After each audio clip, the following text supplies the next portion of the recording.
내가 이 집 장남이야, 이 새끼들아. 뭐라고, 미친놈아! 오빠 미쳤어? 장남 웃기지 마! 닥쳐, 내 말 들어! 이제 그만 연락하세요. 저도 제 인생 살아야 합니다. 장남 준호에게서 온 마지막 문자였습니다. 13억을 준 아들에게서요. 그 문자를 받은 지 6개월이 지났어요. 전화는 계속 차단되어 있었고 주소도 바뀌었는지 찾을 수 없었습니다. 68살. 30년간 중소기업 사장으로 일했고 회사 매각금 10억에 집 10억, 총 20억 자산을 가졌던 사람입니다. 그런데 지금은 어떻습니까? 통장 잔고 18만원, 집 담보 대출 6억, 장남은 연락 두절, 차남은 아버지 다시는 연락하지 마세요라고 했고 딸은 오빠 때문에 제 인생도 망쳤어요라며 울었습니다. 도대체 어디서부터 잘못된 걸까요? 안녕하세요. 저는 김태수입니다. 68살이고 30년간 자동차 부품 제조 중소기업을 운영했습니다. 직원 50명 규모였고 4년 전에 회사를 매각했어요. 매각 대금은 10억 원이었습니다. 아내 박순자와는 43년을 함께 살았고 자식은 셋입니다. 장남 준호, 차남 준석, 막내딸 지은이요. 4년 전만 해도 괜찮았어요. 회사 매각금 10억, 강남 아파트 10억 합치면 20억 자산이었습니다. 노후는 걱정 없다고 생각했어요. 자식들 결혼도 다 시켰고 손주들 얼굴도 봤고 이제 편하게 살 수 있겠다고 생각했습니다. 그런데 지금은 어떻습니까? 회사 매각금 0원, 집 담보 대출 6억, 자식 셋 모두 연락 끊김. 아내와는 매일 싸우고 있어요. 모든 게 장남 준호 때문이었습니다. 이야기를 시작하기 전에 구독, 좋아요, 알림 설정 부탁드립니다. 여러분의 가정에 건강과 행복 그리고 큰 돈이 들어오는 행운이 들어올 거예요. 그럼 이야기 시작하겠습니다. 준호는 41년 전에 태어났어요. 처자들이었습니다. 그때 제 나이 27살, 아내는 25살이었어요. 작은 공장을 막 시작했을 때였는데 아들을 낳았다는 소식에 온 집안이 들썩였습니다. 아버지는 대를 이을 장손이다라며 기뻐하셨고 어머니는 우리 집안의 대가 끊기지 않았다며 눈물을 흘리셨어요. 저도 기뻤습니다. 아들이었거든요. 제가 키운 회사를 물려줄 아들, 김씨 집안의 대를 이을 장손이 태어난 겁니다. 준호는 어렸을 때부터 똑똑했어요. 돌잔치 때 붓을 잡았고 3살 때 한글을 뗐고 5살 때 구구단을 외웠습니다. 동네 사람들이 천재 아니냐고 했고 저는 가슴이 벅찼어요. 준호에게 모든 걸 주고 싶었습니다. 준호가 4살 때 차남 준석이 태어났어요. 솔직히 말하면 실망했습니다. 아내가 둘째를 임신했다고 했을 때 저는 속으로 딸이었으면 좋겠다고 생각했거든요. 장남이 있으니 차남은 필요 없다고 생각했어요. 준석이 태어나던 날 병실에 가지 않았습니다. 회사 일이 바빴다고 둘러댔지만 사실은 그냥 가기 싫었어요. 장남 준호 태어났을 때는 회사 문 닫고 병원에 달려갔었는데 차남은 달랐습니다. 아내는 서운해했지만 저는 바빠서 그렇다고 했어요. 준호가 7살 때 딸 지은이가 태어났습니다. 딸이었어요. 3번째였고 솔직히 원하지 않았던 임신이었습니다. 아내가 셋째 낳고 싶다고 했을 때 저는 반대했거든요. 아들 둘이면 충분하다고 했어요. 하지만 아내가 원해서 낳았고 다행히 딸이었습니다.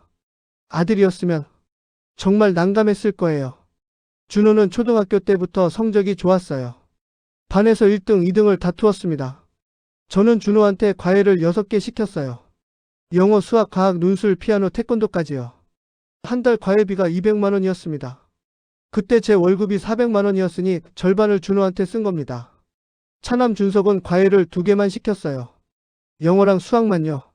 한 달 60만 원이었습니다. 준석이 초등학교 3학년 때였어요. 담임 선생님이 전화를 하셨습니다. 준석이가 요즘 수업 시간에 집중을 못하고 성적도 떨어졌어요. 과외를 좀 더 시켜보시는 게 어떨까요? 저는 알겠습니다라고 했지만 과외를 더 시키지 않았어요. 형 준호한테 돈이 많이 들어가는데 동생까지 신경 쓸 여력이 없었거든요. 딸 지은이는 과외를 하나도 안 시켰습니다. 초등학교 6학년 때 한 번 아빠, 친구들은 다 영어 과외 받는데 나도 라고 말했지만 넌 여자이니까 공부 열심히 안 해도 된다고 했어요. 지은이는 고개를 숙이고 방으로 들어갔습니다. 준호가 중학생이 됐을 때 강남으로 이사했어요. 회사가 잘 돼서 여유가 생겼고 준호 교육을 위해서였습니다. 강남 학군이 좋다고들 했거든요. 강남 아파트는 당시 7억이었어요. 대출 3억을 받아서 샀습니다. 준호는 강남 학원가에서 공부했고 한 달 학원비가 300만 원이었습니다. 영어, 수학, 과학, 논술, 특목고 준비반까지 5개 학원을 다녔어요. 준석은 동네 학원 2개만 다녔습니다. 한 달 100만 원이었어요. 준석이 형은 5개 다니는데 나는 왜 2개만 다녀요? 라고 물었을 때 저는 형은 공부를 잘하니까 투자할 가치가 있다고 했습니다. 준석은 아무 말도 하지 않았어요. 그냥 방으로 들어가 문을 닫았습니다. 지은이는 중학교 때도 학원을 안 다녔어요. 아빠 나도 학원. 이라고 말하려다가 제 표정을 보고는 입을 다물었습니다. 준호는 고등학교를 특목고로 갔어요. 전국구 명문 과학고였습니다. 저는 정말 자랑스러웠어요. 회사 직원들한테, 친구들한테, 친척들한테 자랑하고 다녔습니다. 우리 큰아들이 과학고 갔어요라고요. 준석은 일반고에 갔습니다. 성적이 준호만 못했거든요. 지은이는 공부를 포기했습니다. 고등학교 1학년 때 아빠 저도 대학 가고 싶어요라고 했지만 저는 여자는 대학 안 가도 된다. 시집이나 잘 가면 된다고 했어요. 지은이는 울었습니다. 아내가 당신 너무한 거 아니에요? 라고 했지만 저는 준호 대학 등록금 생각하면 지은이까지 신경 쓸 여유 없어라고 했습니다. 준호는 서울대학교 경영학과에 합격했어요. 제 인생 최고의 날이었습니다. 합격 발표 나던 날 저는 회사 직원들 전부 불러서 회식을 했어요. 300만 원 썼습니다. 우리 큰아들이 서울대 갔습니다. 라고 외쳤고 직원들이 박수를 쳤어요. 친척들한테 전화했습니다. 준호가 서울대 붙었어요. 모두들 축하한다고 대단하다고 했어요. 준호 대학 등록금은 한 학기에 300만 원이었고 생활비로 한 달 150만 원을 줬습니다. 1년이면 2,400만 원이 들어갔어요. 준석은 지방 국립대에 갔습니다. 등록금은 학자금 대출을 받으라고 했고 생활비는 한 달 50만 원 줬어요. 준석이 형은 150 받는다며요? 라고 하자 저는 형은 서울대니까라고 했습니다. 준석은 저도 대학생인데요 라고 했지만 저는 서울대랑 지방대가 같냐? 고 했어요. 지은이는 전문대를 갔습니다. 돈이 없어서요. 본인이 아르바이트해서 등록금 냈고 생활비도 본인이 벌었어요. 저는 한 푼도 주지 않았습니다. 준호가 대학교 2학년 때였어요. 아빠 저 MBA 유학 가고 싶어요. 저는 흔쾌히 그러라고 했습니다. 서울대 나온 아들이 MBA까지 받으면 얼마나 자랑스러울까요? 유학 비용을 알아봤어요. 미국 MBA는 2년에 2억 5천만 원이 든다고 했습니다. 비쌌지만 준호를 위해서라면 할 수 있었어요. 회사 매각을 결심했습니다. 30년 키운 회사였지만 아들 교육이 더 중요했거든요. 4년 뒤 회사를 10억에 팔았습니다. 그 돈으로 준호 유학 보낼 생각이었어요. 준석이 대학 졸업할 때였습니다. 아버지 저 대기업 취직했어요. 저는 그래 잘했다고 했지만 별로 관심이 없었어요. 그때 제 머릿속은 준호 유학 준비로 가득했거든요. 지은이가 전문대 졸업할 때였어요. 아빠 저 회사 들어갔어요. 저는 응 알았어라고만 했습니다. 준호가 26살 때 결혼했어요. 신부는 서울대 동기였고 집안도 괜찮았습니다. 저는 결혼 비용으로 2억 원을 줬어요. 전세금 1억, 혼수 5천만 원, 예식 비용 3천만 원, 신혼여행 비용 2천만 원이었습니다. 준석이 30살 때 결혼했습니다. 저는 3천만 원을 줬어요. 준석이 형은 2억 받았는데 저는 3천이에요. 라고 하자 저는 형은 장남이니까라고 했습니다. 준석은 저도 아들인데요 라고 했지만 저는 장남이랑 차남이 같냐? 고 했어요. 준석은 웃었습니다. 비웃음이었어요. 역시 저는 들러리였군요. 지은이가 32살 때 결혼했어요. 저는 1,000만 원을 줬습니다. 지은이는 아무 말도 하지 않았어요. 그냥 돈을 받고 고맙다고만 했습니다. 지은이 결혼식 날 지은이가 제 손을 잡고 울었어요. 아빠 저도 아빠 딸인데. 저는 그래 미안하다고 했지만 사실 무슨 말인지 이해하지 못했습니다. 준호는 제 자랑이었어요. 서울대 졸업하고 MBA 받고 영어 완벽하게 하고 친구들도 다 엘리트들이었습니다. 명절 때마다 준호 이야기를 했어요. 우리 큰아들이 미국 MBA 나왔어. 영어로 비즈니스 프레젠테이션도 하고. 친척들이 감탄했고 저는 뿌듯했습니다. 준석 이야기는 안 했어요. 대기업 다닌다고 했지만 서울대 MBA 나온 형에 비하면 별거 아니었거든요.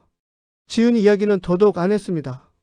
전문대 나와서 작은 회사 다니는 딸이 뭐가 자랑이겠어요. 8년 전이었습니다. 준호한테서 전화가 왔어요. 아빠 제가 MBA 동기들이랑 사업을 하기로 했어요. 저는 가슴이 뛰었습니다. 서울대 MBA 출신들이 모여서 하는 사업이라니 얼마나 멋있습니까? 자본금이 얼마나 필요하니? 준호가 잠시 망설이다가 말했어요. 5억이요. 우와. 큰 돈이었지만 불가능한 금액은 아니었습니다. 회사 매각금이 10억 있었거든요. 알았다. 아빠가 마련해 줄게. 그렇게 대답했습니다. 그게 모든 비극의 시작이었어요. 8년 전이었습니다. 준호가 미국 MBA 유학을 마치고 돌아왔어요. 1년쯤 지났을 때 전화가 왔습니다. 아빠, 저 사업 시작하려고요. 유학 때 만난 친구들이랑 같이요. 가슴이 뛰었어요. 서울대 나온 아들이 MBA까지 받고 그 친구들이랑 사업을 한다니 얼마나 멋있습니까? 어떤 사업인데? 글로벌 컨설팅 회사요. 친구들이 다 유명한 회사에서 일했던 애들이에요. 자본금이 얼마나 필요하니? 준호가 잠시 뜸을 들이다가 대답했어요. 3억 원이요. 3억 원. 적은 돈은 아니었습니다. 하지만 회사를 10억 원에 팔았으니까 낼 수 있는 금액이었어요. 친구들은 얼마씩 내는데? 다들 3억에서 5억씩 내요. 제가 제일 적게 내는 거예요. 준호 목소리에 불안함이 섞여 있었어요. 아빠, 저만 돈 없으면 친구들 앞에서 창피해요. 그 말에 마음이 약해졌습니다. 아내와 상의했어요. 여보, 준호가 사업한다는데 3억 원이 필요하대요. 아내가 깜짝 놀랐습니다. 3억요? 그건 너무 큰 돈 아니에요. 근데 준호 친구들이 다 MBA 출신이래요. 글로벌 회사 차린대요. 성공하면 대박이잖아요. 아내가 걱정스러운 표정을 지었어요. 그래도 차남 준석이도 있고 막내 지은이도 있는데 준석이는 대기업 다니잖아요. 지은이는 시집이나 잘 가면 되고요. 근데 준호는 달라요. 장남이고 우리 집안대를 이을 아들이고 서울대 MBA까지 나왔잖아요. 아내가 한숨을 쉬었습니다. 당신 마음대로 하세요. 어차피 제 말 안 들으실 거면서요. 저는 다음날 바로 은행에 갔어요. 통장에는 회사를 팔아서 받은 돈 10억 원이 그대로 있었습니다. 그 중에서 3억 원을 준호 계좌로 이체했어요. 준호한테서 바로 전화가 왔어요. 아빠, 정말 감사해요. 꼭 성공해서 보답할게요. 저는 뿌듯했습니다. 1년이 지났습니다. 준호야, 매출은 나오니? 네, 조금씩 나오고 있어요. 아직 초기 단계라 본격적인 수익은 좀 더 기다려야 하는데 곧 크게 성장할 거예요. 2년이 지났어요. 준호야, 투자는 받았니? 곧 받을 것 같아요. 지금 투자자들이랑 협상 중이에요. 하지만 사실은 완전히 달랐습니다. 준호는 저한테 거짓말을 하고 있었어요. 사업 같은 건 처음부터 없었습니다. 3억 원을 받은 준호는 사무실도 얻지 않았고 직원도 뽑지 않았고 회사 등록도 하지 않았어요. 그냥 그 돈으로 친구들이랑 어울리며 호화 생활을 하고 있었던 겁니다.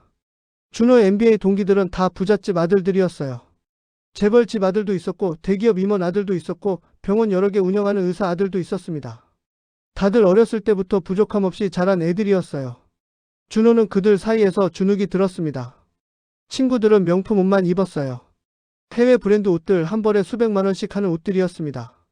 준호만 평범한 옷을 입고 있었어요. 친구 하나가 준호 옷을 보고 물었습니다.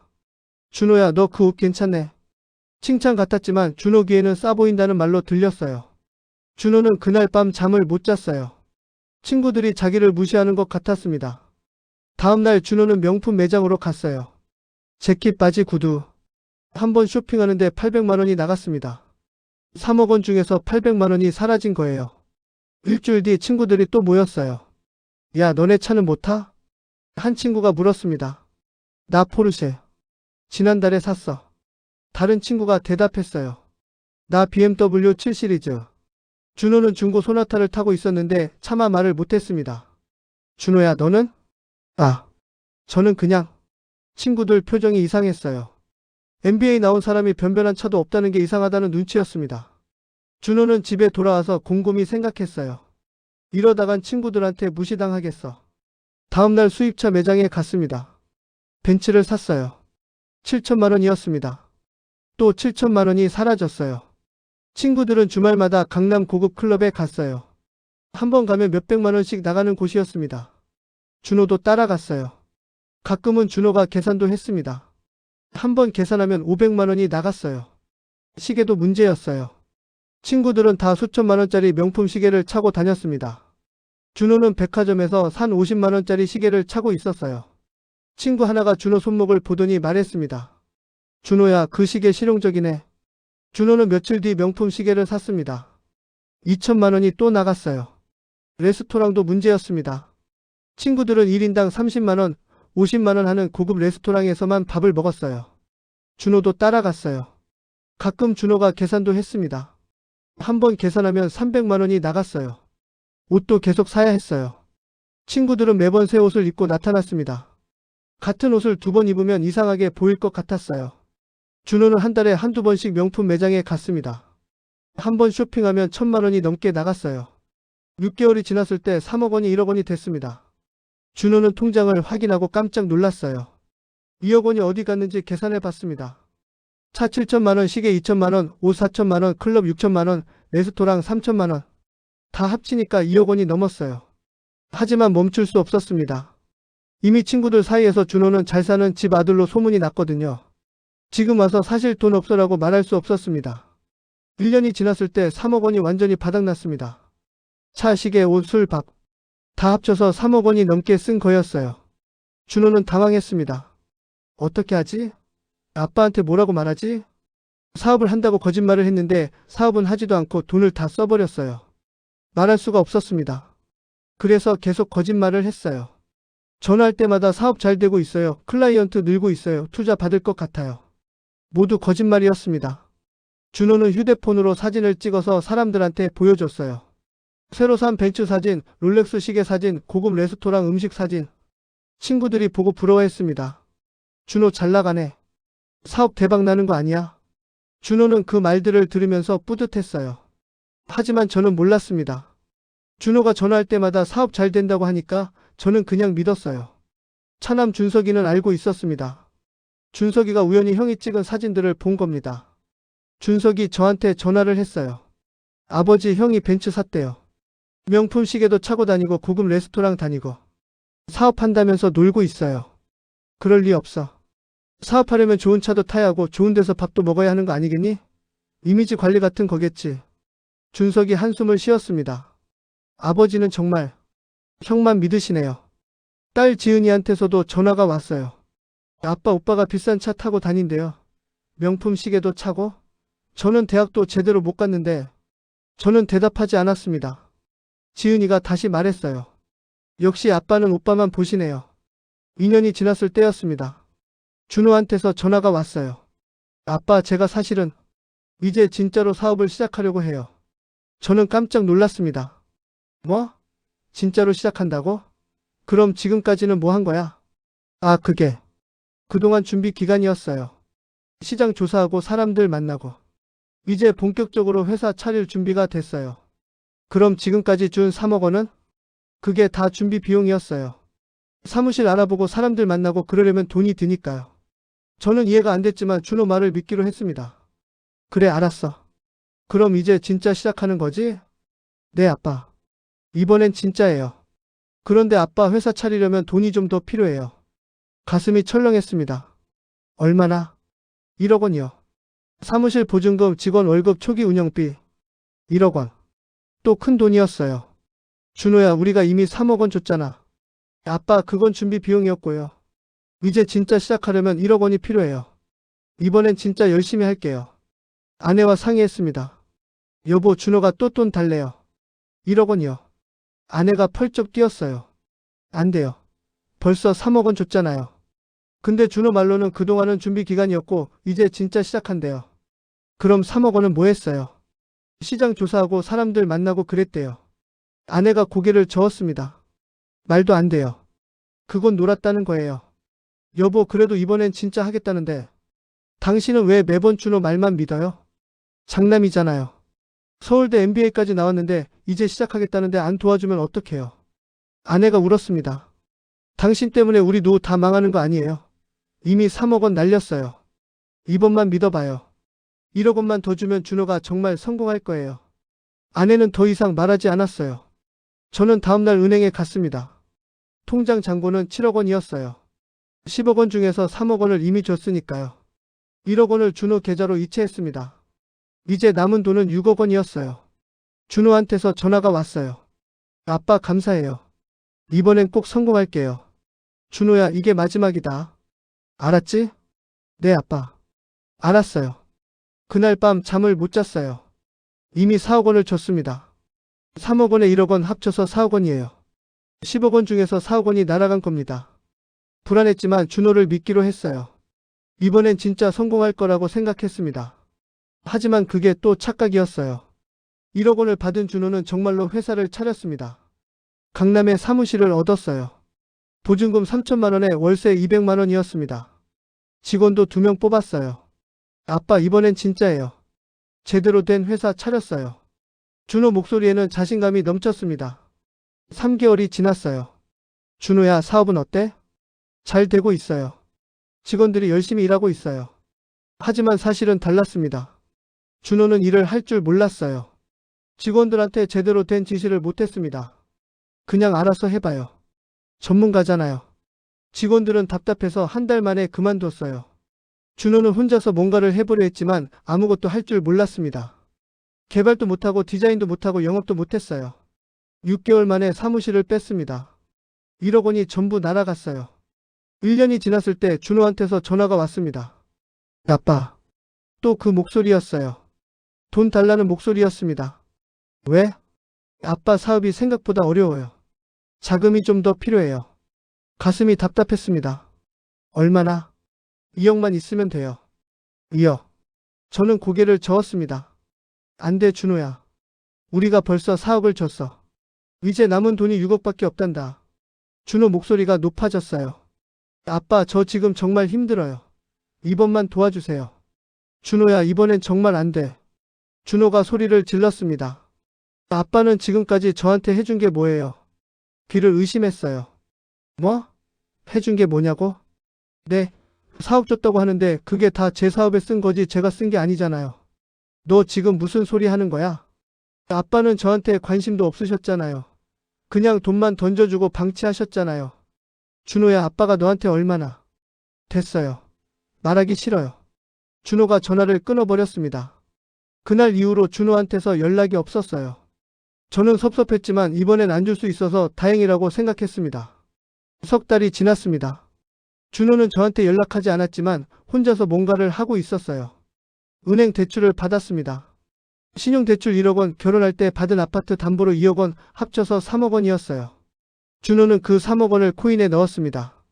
한 방만 터지면 다 해결돼. 부모님한테 다시는 손 안 벌려도 돼. 처음에는 올랐어요. 3억 원이 3억 5천만 원이 됐습니다. 준호는 신이 났어요. 전부 팔아서 다른 코인을 샀습니다. 그런데 폭락했어요. 3억 5천만 원이 2억이 됐고 1억이 됐고 5천만 원이 됐고 결국 1천만 원이 됐습니다. 3억 원이 1천만 원이 된 겁니다. 준호는 패닉 상태가 됐어요. 은행 대출 3억 원을 못 갚았습니다. 이자가 매달 300만 원씩 나왔는데 돈이 한 푼도 없었어요. 한 달, 두 달, 석 달. 연체가 쌓였습니다. 은행에서 독촉 전화가 왔어요. 이자라도 내셔야죠.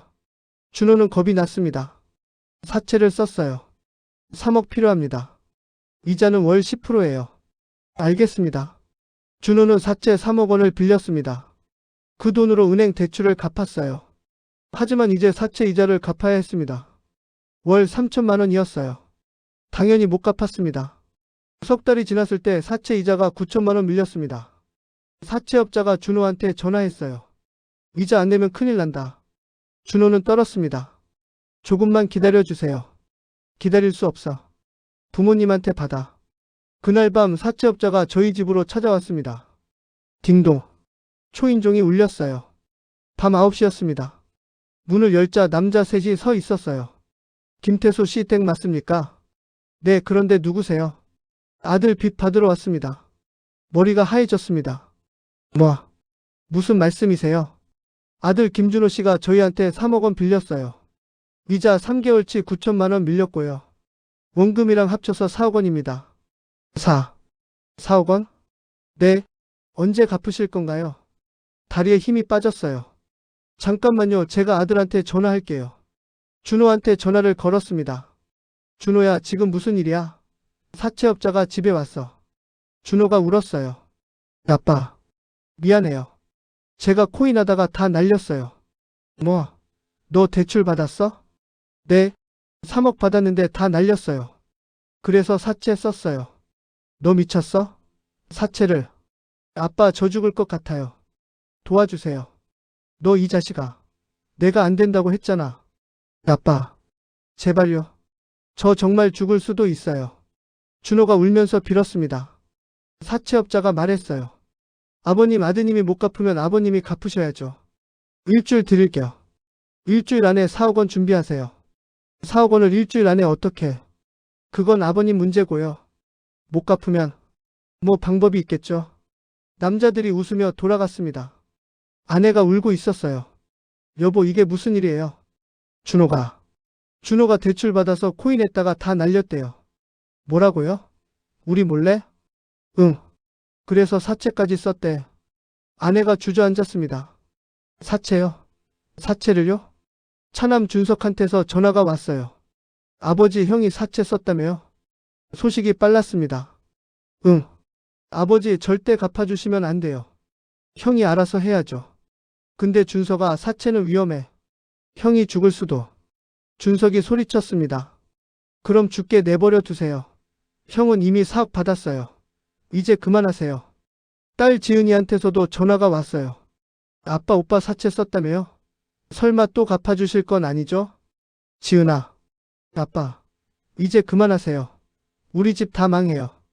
지은이가 울면서 소리쳤습니다. 오빠 때문에 저는 대학도 제대로 못 갔어요. 결혼 자금도 1,000만 원밖에 못 받았어요. 이제 그만하세요. 하지만 저는 갚아주기로 했습니다. 사채는 정말 위험했어요. 준호가 다칠 수도 있었습니다. 은행에 갔습니다. 집을 담보로 4억 원을 대출받았어요. 그 돈으로 사채를 갚았습니다. 이제 총 8억 원을 쓴 겁니다. 처음 3억, 다음 1억, 이번 4억. 합쳐서 8억 원이에요. 회사 매각금 10억 원 중에서 8억 원이 날아갔습니다. 남은 돈은 2억 원 뿐이었어요. 준호한테 전화했습니다. 갚아줬다. 아빠, 정말 고마워요.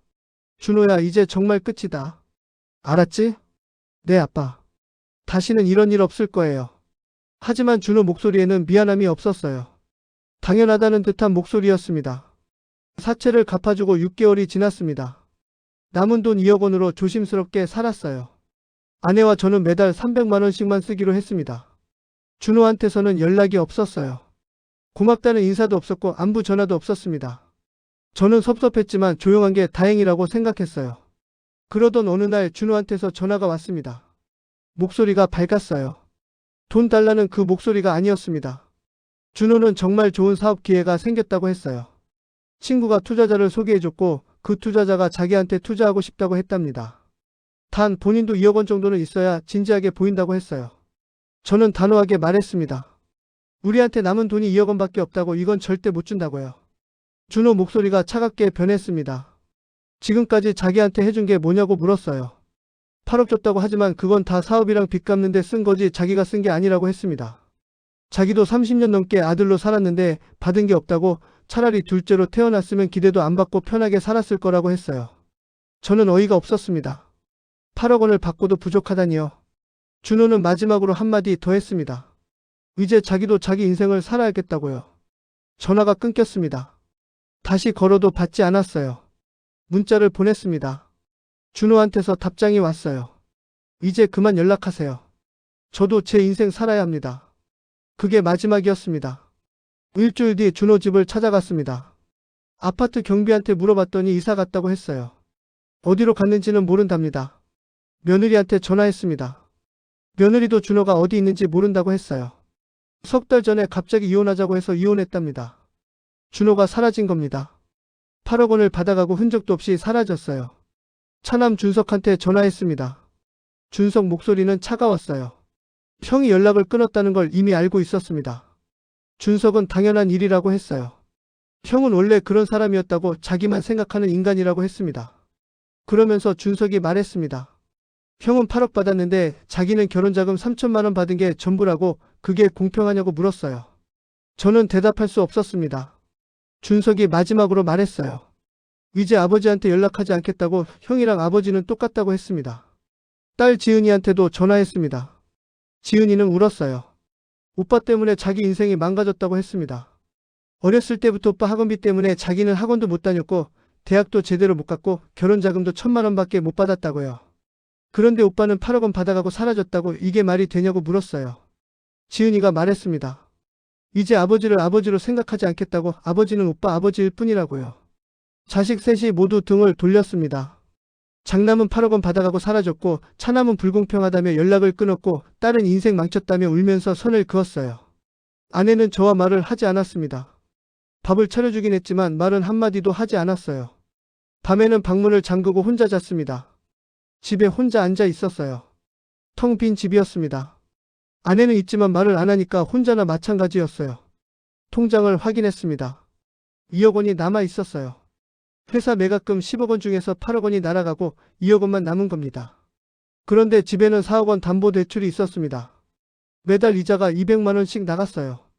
연금이 200만 원이니까 이자만 내면 생활비가 없었습니다. 2억 원을 조금씩 쓰면서 살아야 했어요. 계산해 봤습니다. 한 달에 200만 원씩 쓰면 100개월, 8년 조금 넘게 쓸 수 있었어요. 8년 뒤면 돈이 바닥나는 겁니다. 밤에 잠을 못 잤습니다. 준호 얼굴이 자꾸 떠올랐어요. 3억 원 달라던 모습, 1억 원 달라던 모습, 사채 갚아달라던 모습, 그리고 2억 원 달라며 소리치던 모습. 마지막 문자가 떠올랐습니다. 이제 그만 연락하세요. 저도 제 인생 살아야 합니다. 8억 원 받아가고 한 말이었어요. 아침에 일어났을 때 아내가 짐을 싸고 있었습니다. 어디 가냐고 물었더니 친정에 간다고 했어요. 당신하고는 못 살겠다고 43년 함께 살았지만 이제 끝이라고 했습니다. 저는 붙잡지 않았어요. 붙잡을 자격이 없었습니다. 아내가 집을 나갔습니다. 완전히 혼자 남았습니다. 장남은 사라졌고 차남은 연락을 끊었고 딸도 등을 돌렸고 아내도 떠났어요. 10억 원도 가족도 모든 게 사라졌습니다. 남은 건 2억 원과 4억 원 빚이 있는 집뿐이었어요. 68살에 혼자 남았습니다. 아내가 떠나고 석 달이 지났습니다. 혼자 사는 집은 너무 컸어요. 40평 아파트가 텅 비어 있었습니다. 매일 라면으로 끼니를 때웠어요. 요리할 기력이 없었습니다. 통장 잔고는 1억 7천만 원이었어요. 석 달 동안 3천만 원을 쓴 겁니다. 집 담보대출 이자는 계속 나갔습니다. 매달 200만 원씩이었어요. 연금 200만 원으로 딱 맞았지만 생활비가 따로 필요했습니다. 한 달에 100만 원씩 통장에서 빼서 썼어요. 이대로 가면 1년 조금 넘으면 돈이 바닥날 거였습니다. 은행에서 전화가 왔습니다. 원금 상환 계획을 세우라는 내용이었어요. 이자만 내고 원금을 안 갚으면 안 된다고 했습니다. 저는 어떻게 할 수가 없었어요. 원금 4억 원을 갚을 돈이 없었습니다. 은행 직원이 말했어요. 그럼 집을 파시든지 아니면 다른 방법을 찾으셔야 한다고요. 석 달 뒤 이자를 못 냈습니다. 통장에 돈이 떨어져서였어요. 1억 7천만 원이 1년 반 만에 바닥난 겁니다. 한 달 연체, 2달 연체, 석 달 연체. 은행에서 독촉 전화가 매일 왔습니다. 어느 날 등기우편이 왔어요. 경매 통지서였습니다. 집이 경매에 넘어간다는 내용이었어요. 석 달 뒤에 경매가 시작된다고 했습니다. 손이 떨렸습니다. 40년을 모아서 산 집이었어요. 이 집에서 자식들을 키웠고 아내와 추억을 쌓았습니다. 그 집이 사라지는 겁니다. 아내한테 전화했습니다. 아내가 받았어요. 오랜만에 듣는 목소리였습니다. 경매 통지서가 왔다고 말했더니 아내는 한참 말이 없었어요. 그러더니 한숨만 쉬었습니다. 그럴 줄 알았다고 당신이 준호한테 다 퍼줘서 그렇게 된 거라고 했어요. 아내가 물었습니다. 이제 어떻게 할 거냐고요. 저는 대답할 수 없었습니다. 아내가 전화를 끊었어요. 석 달 뒤 집이 경매로 나갔습니다. 시세는 10억 원이었지만 경매라서 싸게 팔렸어요. 7억 원에 낙찰됐습니다. 담보대출 4억 원을 갚고 나니 3억 원이 남았어요. 7억 원에서 4억 원 갚고 3억 원.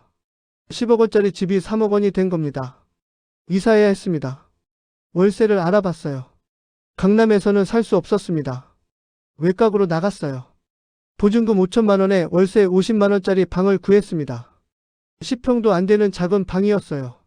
40평 아파트에서 10평 월세방으로 온 겁니다. 보증금 5천만 원을 내고 나니 2억 5천만 원이 남았어요. 이사 비용으로 500만 원 들었고 남은 돈은 2억 원이었습니다. 69살에 월세방 신세가 된 겁니다. 이사하던 날 큰딸 지은이가 왔습니다. 지은이는 텅 빈 아파트를 보더니 울었어요. 여기서 자랐다고 어렸을 때 추억이 많은 집인데 이렇게 떠나야 한다고 울었습니다. 그러면서 지은이가 말했어요. 오빠 때문에 이렇게 됐다고. 오빠만 아니었으면 이 집에서 계속 살 수 있었을 거라고요. 저는 아무 말도 할 수 없었습니다. 차남 준석은 오지 않았어요. 전화도 하지 않았습니다. 나중에 들었는데 준석은 이사한다는 소식을 듣고도 모른 척했답니다. 형한테 퍼준 아버지가 집 잃는 건 당연한 일이라고 했대요. 월세방은 너무 좁았습니다. 침대 하나 놓으면 방이 다 차버렸어요. 옷장도 제대로 놓을 수 없었습니다. 아내는 오지 않았어요. 전화해서 이사 왔다고 말했더니 아내는 그곳엔 안 가겠다고 했습니다. 당신 혼자 사시라고 자기는 친정에서 살겠다고 했어요. 완전히 혼자가 됐습니다. 10평짜리 방에 혼자 앉아 있었어요. 회사 매각금 10억 원, 10억 원짜리 집. 합치면 20억 원 자산이었는데 지금은 2억 원만 남았습니다. 8억 원은 준우한테 줬고 10억 원은 경매로 날아갔어요. 남은 건 2억 원과 월세 50만 원 나가는 방뿐이었습니다. 밤에 잠을 못 잤어요. 준호 생각이 났습니다. 지금 어디서 뭐하고 있을까요? 8억 원 받아가고 잘 살고 있을까요? 저한테는 연락 한 통 없었습니다. 미안하다는 말도 고맙다는 말도 안부 한마디도 없었어요. 서울대 MBA 나온 아들, 제가 그렇게 자랑하던 아들이 이렇게 매정할 줄 몰랐습니다. 2억 원으로 얼마나 버틸 수 있을까 계산해 봤습니다. 연금이 200만 원 나왔어요. 월세 50만 원 내면 150만 원 남았습니다. 거기에 통장에서 50만 원씩 더 쓰면 한 달에 200만 원으로 살 수 있었어요. 그렇게 하면 2억 원이 83개월, 약 7년 동안 쓸 수 있었습니다. 7년 뒤면 76살이었어요. 하지만 불안했습니다. 7년 뒤에는 어떻게 살아요? 그때는 돈이 하나도 없을 텐데요.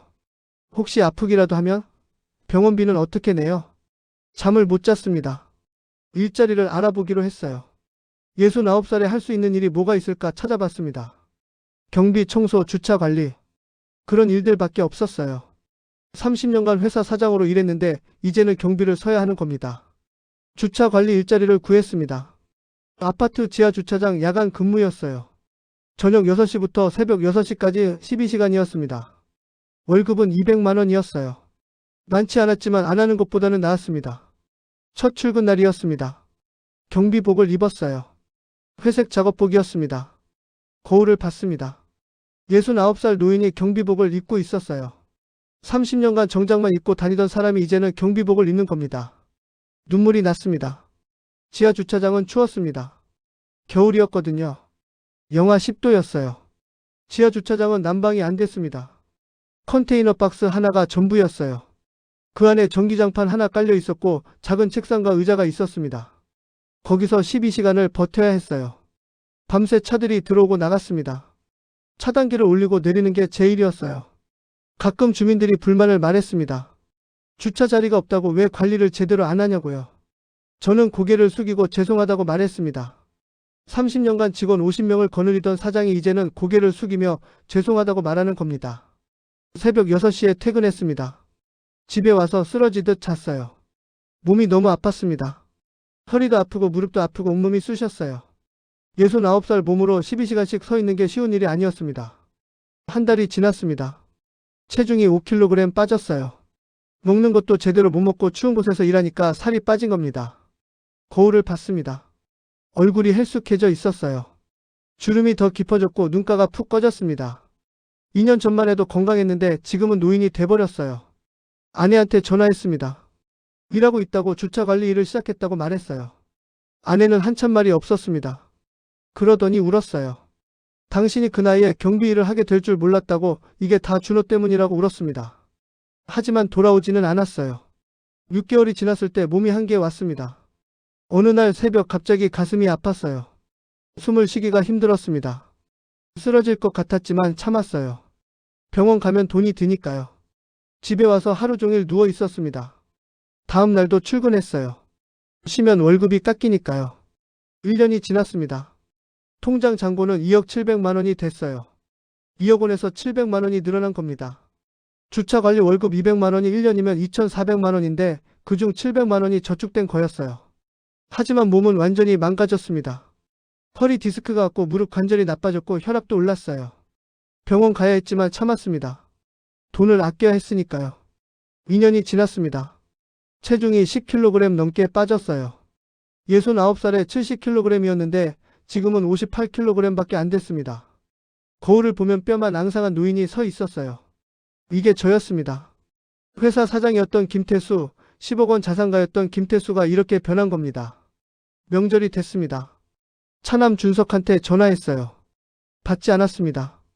딸 지은이한테도 전화했어요. 지은이는 받았지만 차갑게 대답했습니다.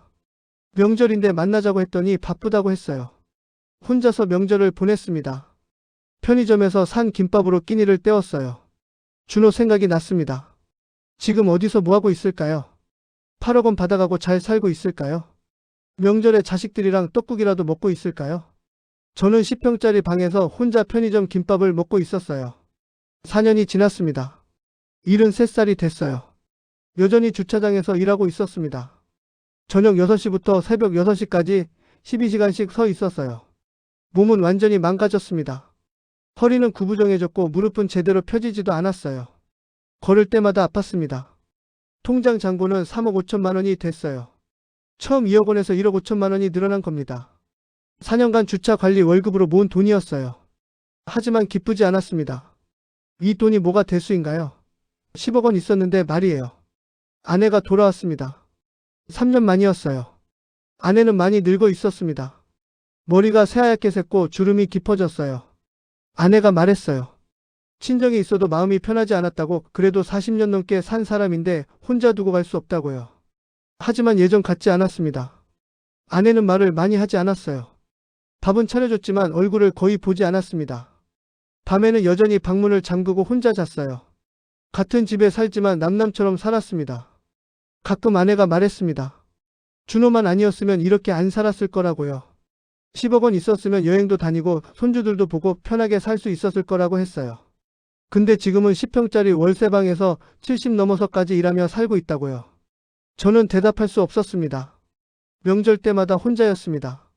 차남 준석은 여전히 연락을 안 받았어요. 딸 지은이는 가끔 전화는 받았지만 만나자고 하면 바쁘다고 했습니다. 손주들 얼굴도 못 봤어요. 준석이 아들 하나 있고 지은이도 딸 하나 있는데 한 번도 본 적이 없었습니다. 어느 날 주차장에서 일하다가 쓰러졌습니다. 갑자기 어지러웠어요. 눈앞이 캄캄해지면서 정신이 없었습니다. 주민 하나가 발견해서 구급차를 불렀어요. 병원에 실려갔습니다. 의사가 말했어요. 과로라고 했습니다. 73살 나이에 12시간씩 일하면 몸이 버틸 수 없다고요. 당장 일을 그만두고 쉬어야 한다고 했습니다. 하지만 저는 그럴 수 없었어요. 일을 그만두면 수입이 없으니까요. 병원비가 200만 원 나왔습니다. 통장에서 뺏어냈어요. 3억 5천만 원이 3억 3천만 원이 됐습니다. 아까웠지만 어쩔 수 없었어요. 퇴원하고 이틀 뒤에 다시 출근했습니다. 몸은 여전히 안 좋았지만 쉴 수 없었어요.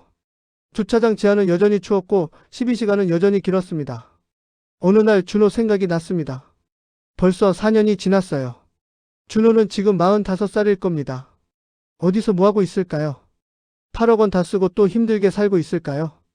아니면 그 돈으로 뭔가를 성공해서 잘 살고 있을까요? 궁금했지만 연락할 수 없었어요. 전화번호도 바뀌었고 주소도 몰랐습니다. 며느리한테 물어봐도 모른다고 했어요. 준호는 완전히 사라진 겁니다. 차남 준석은 어떻게 사는지도 몰랐습니다. 전화를 안 받으니까요. 가끔 지은이한테 물어보면 오빠는 잘 다닌다고만 했어요. 어디 사는지 뭐 하는지 자세한 건 말해주지 않았습니다. 손주들 사진이라도 보고 싶었어요. 지은이한테 사진 좀 보내달라고 했더니 머뭇거리다가 나중에 보내주겠다고 했습니다. 하지만 보내주지 않았어요. 아마 보여주기 싫었나 봅니다. 밤마다 생각했습니다. 어디서부터 잘못된 걸까요? 준호를 너무 사랑한 게 잘못이었을까요? 장남이라고 특별하게 키운 게 잘못이었을까요? 차남이랑 딸을 차별한 게 잘못이었을까요? 답은 알 수 없었습니다. 이미 일어난 일이었고 돌이킬 수 없었어요. 10억 원은 사라졌고 가족도 뿔뿔이 흩어졌고 저는 73살에 주차장에서 일하고 있었습니다. 이게 제 인생이었어요. 5년이 지났습니다. 지금은 2026년 1월입니다. 저는 74살이 됐어요. 여전히 주차장에서 일하고 있습니다. 통장 잔고는 4억 원이 됐어요. 5년간 조금씩 모은 돈입니다. 하지만 기쁘지 않았어요. 예전에는 10억 원이 있었는데 지금은 4억 원입니다. 그것도 5년간 밤낮으로 일해서 모은 돈이에요. 몸은 완전히 망가졌습니다. 허리는 거의 구부정하게 굳어버렸고 무릎은 인공관절 수술을 해야 한다고 했어요. 하지만 수술비가 1,000만 원이 넘는다고 해서 포기했습니다. 그냥 아프면서 살기로 했어요. 아내는 여전히 말이 없습니다. 5년을 같이 살았지만 대화다운 대화를 한 적이 없어요. 아내는 저를 용서하지 않았습니다. 당연한 일이었어요. 제가 준호한테 8억 원을 퍼줘서 이렇게 된 거니까요. 명절이 됐습니다. 차남 준석한테 전화했어요. 역시 받지 않았습니다. 딸 지은이한테 전화했어요. 이번에는 받았습니다. 명절인데 얼굴 한번 보자고 했더니 지은이가 한숨을 쉬었어요. 아빠 오빠 생각나니까 보기 싫다고 했습니다. 오빠 때문에 인생 망친 게 생각나서 아빠 얼굴 보기 힘들다고요. 지은이가 말했어요. 어렸을 때부터 오빠만 챙기시고 저는 안중에도 없었다고요. 오빠는 학원 5개 다닐 때 저는 하나도 못 다녔고 오빠는 서울대 갈 때 저는 전문대 겨우 갔고 오빠는 결혼자금 2억 받을 때 저는 1,000만 원 받았다고 했습니다. 그러면서 오빠는 8억 원 받아가고 사라졌고 아빠는 일은 넘어서 주차장에서 일하고 있다고 이게 다 오빠 때문이라고 했어요. 지은이가 물었습니다. 후회하시냐고요? 저는 대답했어요. 후회한다고요. 지은이가 또 물었습니다. 뭘 후회하시냐고요? 저는 한참을 생각했어요. 준호한테 돈 준 걸 후회하냐고요? 아니요. 그건 아니었습니다. 준호는 장남이었고 저는 장남을 도와야 한다고 생각했어요. 그건 지금도 마찬가지였습니다. 그럼 뭘 후회하냐고요? 저는 대답했습니다. 준석이랑 지은이를 제대로 안 챙긴 걸 후회한다고요. 준호만 보느라 준석이랑 지은이한테 소홀했다고 그게 후회된다고 말했어요. 지은이가 쓴웃음을 지었습니다. 지은이가 말했어요. 그것도 후회가 아니라고요. 진짜 후회는 오빠한테 그렇게 퍼준 것 자체를 후회하는 거라고. 근데 아빠는 아직도 오빠가 장남이니까 당연하다고 생각하신다고요. 그러면서 지은이가 말했습니다. 아빠는 끝까지 오빠 편이시라고. 저는 이제 연락 안 할 거라고요. 전화가 끊겼습니다. 혼자 앉아 있었어요. 지은이 말이 맞았습니다. 저는 아직도 준호가 장남이니까 당연하다고 생각하고 있었어요. 8억 원 준 게 잘못이라고 생각하지 않았습니다. 잘못은 준석이랑 지은이를 소홀히 한 거였어요. 하지만 그게 문제였나 봅니다. 지은이는 그게 문제가 아니라고 했어요. 준호한테 퍼준 게 문제라고. 장남이든 차남이든 공평하게 대했어야 한다고 했습니다. 저는 이해할 수 없었어요. 장남은 다르잖아요. 장남은 특별하잖아요. 밤에 주차장에 앉아 있었습니다. 영하 15도였어요. 너무 추웠습니다. 컨테이너 박스 안에 웅크리고 앉아 있었어요. 준호 생각이 났습니다. 5년이 지났어요. 준호는 지금 46살일 겁니다. 어디서 뭐하고 있을까요? 잘 살고 있을까요? 궁금했지만 알 수 없었어요. 준호는 완전히 사라졌고 연락할 방법도 없었습니다. 가끔 인터넷에서 이름을 검색해봤지만 아무것도 나오지 않았어요. 준호는 흔적도 없이 사라진 겁니다. 문득 깨달았습니다. 준호는 저한테 돌아오지 않을 거예요. 8억 원 받아가고 사라진 아들은 평생 돌아오지 않을 겁니다. 저는 평생 준호를 못 볼 거예요. 그게 슬펐습니다. 돈이 아까운 게 아니었어요. 아들을 잃은 게 슬펐습니다. 준호는 살아있지만 저한테는 죽은 거나 마찬가지였어요. 차가운 바람이 불었습니다. 주차장 지하는 너무 추웠어요. 74살 노인이 컨테이너 박스에 웅크리고 앉아 있었습니다. 문득 생각했습니다. 장남이라는 이름이 뭐길래 이렇게 됐을까요? 장남이라서 특별하다고 생각했는데 그게 잘못이었을까요? 저는 아직도 모르겠습니다. 하지만 한 가지는 확실했어요.